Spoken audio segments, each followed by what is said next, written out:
Bonsoir à tous, merci de nous être fidèles. Tout de suite le sommaire de votre journal. À la une, ce nouveau drame lié au chauffe-eau à gaz. Ce tueur silencieux ne cesse de faire des victimes. Hier encore, une famille a été endeuillée à Sidi Moussa. 2 personnes ont péri et une autre lutte pour sa survie. Nous ferons le point dès le début de ce journal.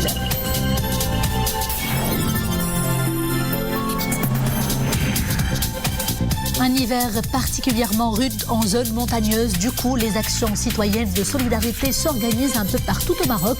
Nous suivrons un exemple à Zilal où l'appel à la solidarité lancé par un enfant de la région à travers une vidéo avait ému la webosphère.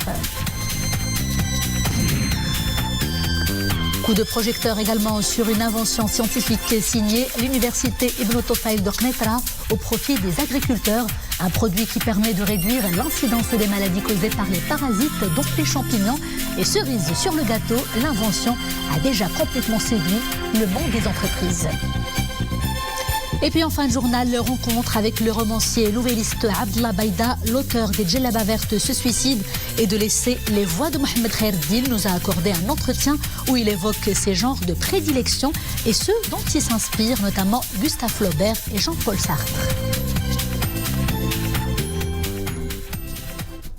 Bonsoir. À la une, ce nouveau drame des chauffe-eau à gaz, un drame qui en rappelle d'autres, ceux survenus rien qu'il y a quelques jours malheureusement. Et nous voilà avec une nouvelle tragédie qui a endeuillé cette fois-ci une famille du quartier Sidi Moussa à Salé. Les faits tout de suite avec Mariam El-Missi et Abdillah Mouzahim.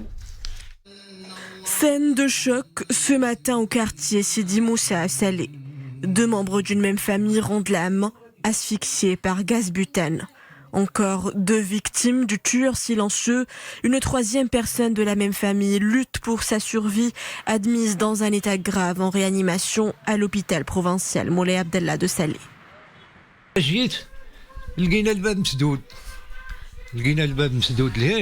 Quand je suis arrivée, la porte était fermée à clé. Nous étions contraints de forcer l'entrée. C'est là où j'ai découvert le corps inanimé de la fillette de 2 ans, tout près de la porte. Puis, en arrivant dans la cuisine, je trouve ici, à la même place, l'homme sans vie, à même le sol. Une 3e personne qui était dans la salle de bain a été aussi retrouvée inerte. Tout le quartier est très attristé de ce drame. Que Dieu ait leur âme. Ce nouveau drame, 3e du genre en une semaine. Il intervient au lendemain de 2 tragédies similaires. Avant-hier, samedi, 2 personnes ont rendu l'âme à Noisser. Et hier, dimanche, 4 autres ont trouvé la mort à l'arrache, asphyxiés suite à une fuite de gaz butane causée, encore une fois, par un chauffe-eau défectueux.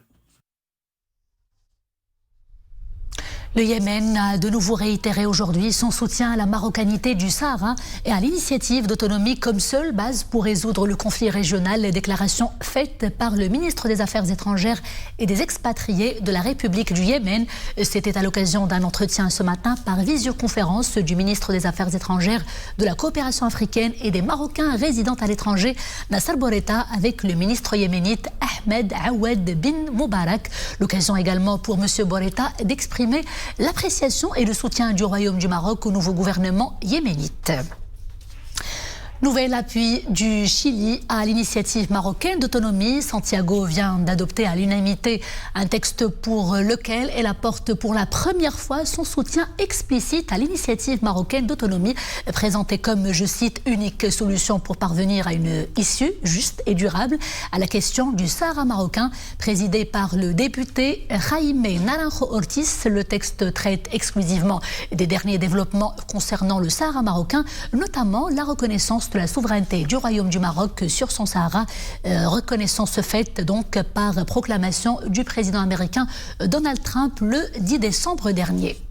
Et justement, la reconnaissance par les États-Unis d'Amérique de la pleine souveraineté du Maroc sur son Sahara, c'est un développement naturel des positions constantes des administrations américaines depuis le début des années 2000. La déclaration émane de l'ambassadeur américain David Fisher, qui s'exprimait ce matin à Rabat. C'était lors d'un point de presse organisé à la veille de la fin de son mandat au Maroc.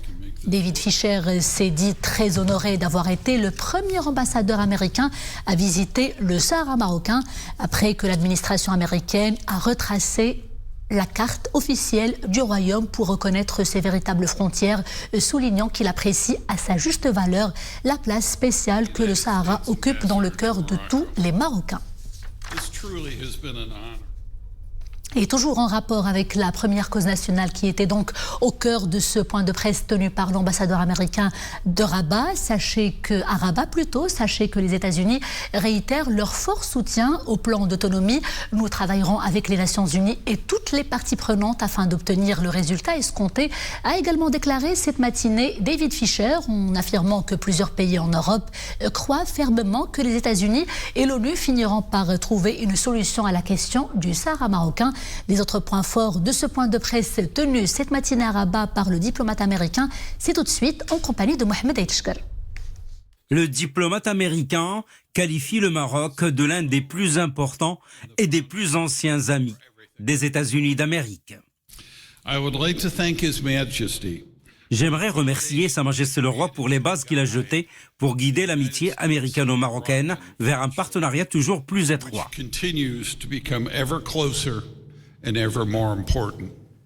À 2 jours de la fin de son mandat au Maroc, l'ambassadeur américain s'est dit 100% convaincu que les relations bilatérales ne feront que croître et prospérer ensemble, comme les 2 pays l'ont fait pendant plus de 2 siècles. Ceci démontre notre soutien au Maroc et à son avenir en tant que porte ouverte sur l'Afrique. Je le dis, je le redis, car j'y crois très fort. Ceci démontre notre soutien au Maroc et à son avenir en tant que porte ouverte sur l'ensemble de l'Afrique. Le Maroc a conclu des accords de libre-échange avec les États-Unis d'Amérique et avec l'Union européenne, fort de ses relations avec les pays du Golfe. Il représente réellement une porte ouverte sur l'Afrique. Nous sommes déterminés à aider le Maroc à tirer le meilleur de cette ouverture sur le continent africain.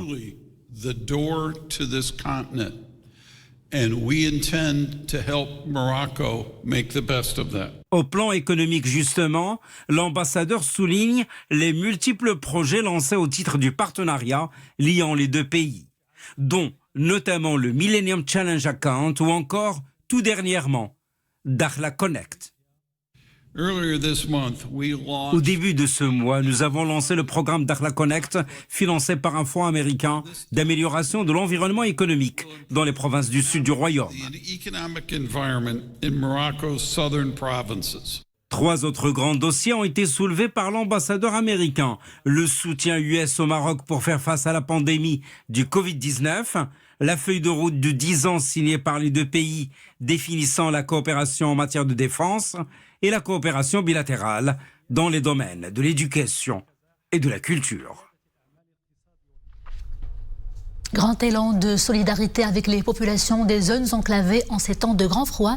Des actions citoyennes fleurissent ça et là pour aider les habitants des zones montagneuses à y faire face justement. Exemple tout de suite à Azilal, où rappelez-vous, il y a quelques jours, un écolier avait lancé sur les réseaux sociaux un appel à la solidarité de la société civile avec les enfants de son village qui est en situation de grande précarité face à la vague de froid. Appel qui a fini par secouer les âmes solidaires. Notre équipe s'est rendue sur place et c'est un reportage de Omar Jlaidi, Asma Tazi et Myriam El-Missi.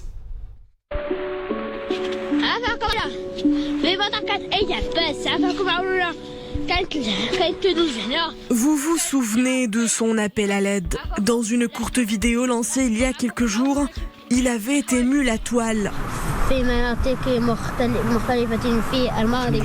C'est sous une météo plus clémente que nous l'avons retrouvé cette fois. Abdeslam Bouzid, enfant des montagnes de 12 ans, est aujourd'hui soulagé. Des dons affluent vers Sandouar, isolé à cause des intempéries.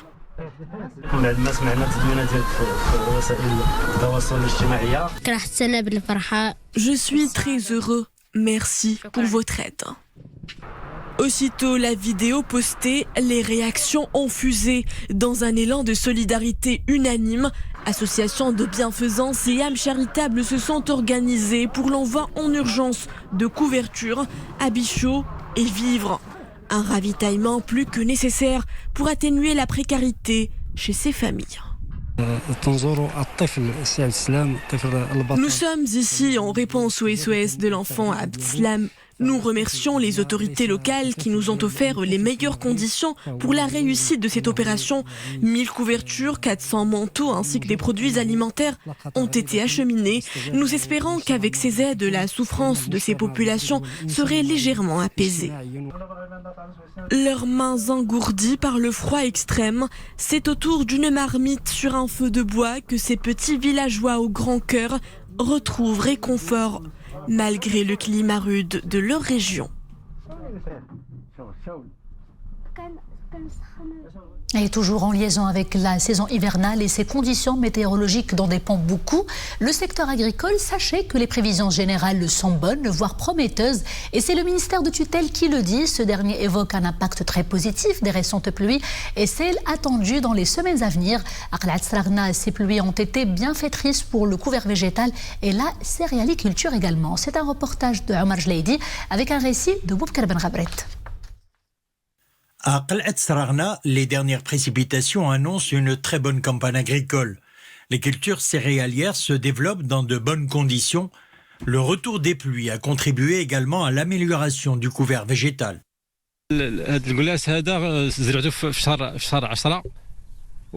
J'ai cultivé cette parcelle de terrain au mois d'octobre. Avec les dernières pluies, les céréales et autres cultures ont mieux pris, car déjà nous sommes équipés en système d'irrigation au goutte à goutte. Il faut dire aussi que la pluie aide les mauvaises herbes à pousser. Nous sommes en train de désherber. Grâce aux dernières pluies, les céréales ont pris du volume. Nous avons également beaucoup d'herbes pour nourrir nos bêtes. Les plantes indésirables prennent place au milieu des cultures. Il ne faut pas perdre de temps pour les retirer du champ. Elles affectent le rendement des récoltes. L'eau de pluie fait pousser plus vite les mauvaises herbes, contrairement à l'eau du puits. C'est la raison pour laquelle il faut absolument désherber pour avoir un bon rendement. Les pluies récentes de fin novembre ont encouragé les agriculteurs à intensifier l'opération d'emblavement en céréales d'automne dans la province de Khalat Sragna, ce qui a permis d'atteindre une superficie de 75 000 hectares. Ce résultat est aussi atteint grâce à la mécanisation.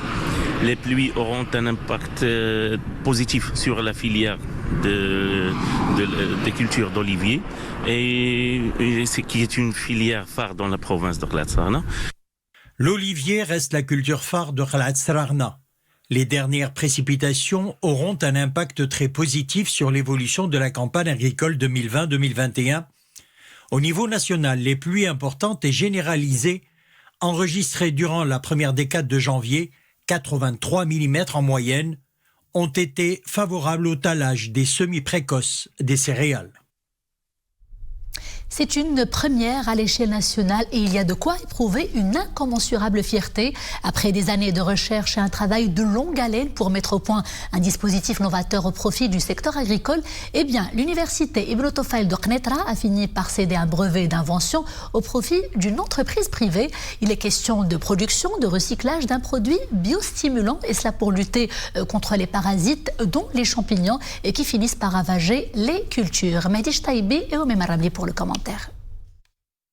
Tomates, pommes de terre ou encore fraises, des cultures importantes, mais une partie de la production est annuellement ravagée par des champignons. Un véritable casse-tête pour les agriculteurs. Chaque année, ils se retrouvent face à d'énormes pertes. Un fait qui attire l'intérêt des scientifiques marocains. Les férus de sciences de l'université Ibn Tufayl ont mis au point un produit qui permet de réduire l'incidence des maladies causées par ces parasites. La production et la formulation d'un biofongicide et un biostimulant à base d'une souche marocaine de Trichoderma aspergillum qui peut servir donc pour lutter contre les maladies de la tomate et du fraisier, que ce soit des maladies telluriques ou foliaires. Une première à l'échelle nationale, car ce produit protège et stimule le développement des cultures, des atouts qui ont déjà séduit les investisseurs. Nous nous sommes intéressés à des nouveautés, on s'est mis en contact avec l'université Ibn Tufayl.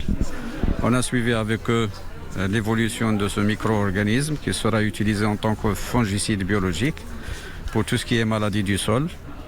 et on espère le développer dans les 2 années à venir. La commercialisation d'un biofongicide aujourd'hui est une démonstration très éloquente pour montrer que nos chercheurs, nos laboratoires, nos universités ont la capacité d'accompagner le développement économique et social de notre pays. L'innovation, un véritable ferment de la compétitivité de cette nouvelle stratégie. En 2019, à l'échelle nationale, 108 dépôts de brevets avaient été déposés par nos universités, mais sans réellement attirer des investisseurs privés. En 2020, un frémissement de 26% se fait ressentir, soit 136 brevets scientifiques, mais pour le moment, un seul trouve acquéreur. Et nous avons avec nous, en direct par Skype, depuis Knetra, l'auteur de cette invention, un produit biofongicide et biostimulant destiné, si j'ai bien compris, au traitement des feuilles et des racines de différentes espèces végétales contre un large spectre de pathogènes. Alors, docteur Amina Ouezani Touhami, bonsoir. Vous êtes enseignante en phytothérapie et mycologie à la faculté des sciences de l'université Ibn Tufayl de Knetra. Et autre brevet d'invention, nous le disions tout à l'heure, a trouvé acquéreur. Qu'est-ce que cela vous fait tout d'abord et quels sont concrètement les champs d'application de ce projet? Le produit que nous avons développé au laboratoire donc, de botanique, biotechnologie et protection des plantes vise donc à être utilisé comme biofongicide et biostimulant sur les cultures de la tomate et du fraisier. Bien sûr, si elle est industrialisée et donc distribuée aux agriculteurs. Donc là, ça demande beaucoup d'étapes de travail et avant d'arriver donc chez l'agriculteur. Il nécessite donc une homologation, mais il peut être utilisé donc bien sûr s'il est donc sur le marché, il peut être utilisé sur les cultures donc en pépinière pour la tomate et le fraisier. Il peut être utilisé dans le traitement du sol en maraîchage et il peut être utilisé au cours de la culture en traitement racinaire et il peut être utilisé aussi en traitement foliaire. Madame Ouezani Touhami, c'est une première au Maroc, reprécisons-le, pour le milieu universitaire qu'une entreprise privée achète carrément un brevet d'invention.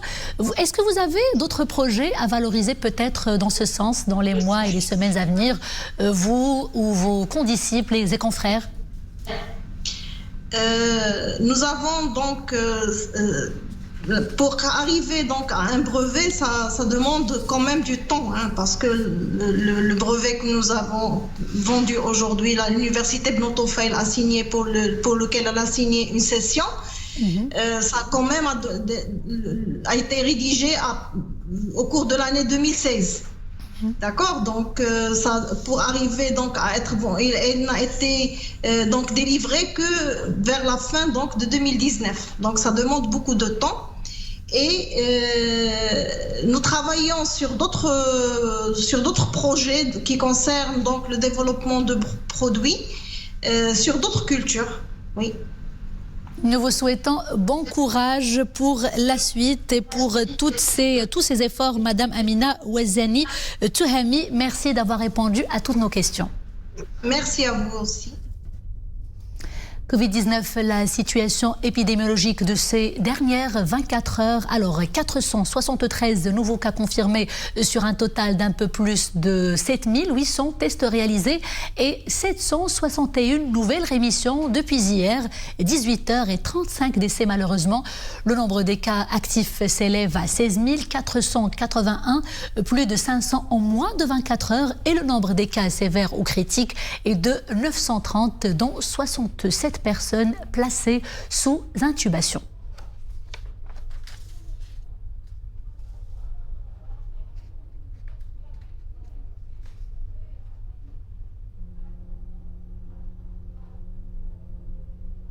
Sport football CHAN 2020 avec l'entrée en lice en championnat africain des nations cet après-midi de l'équipe nationale des locaux face au Togo. Alors score 1-0, but marqué à la 27e minute de la rencontre par Yassine Jabran. L'équipe nationale a dominé la partie à plus de 65%. Félicitations à elle.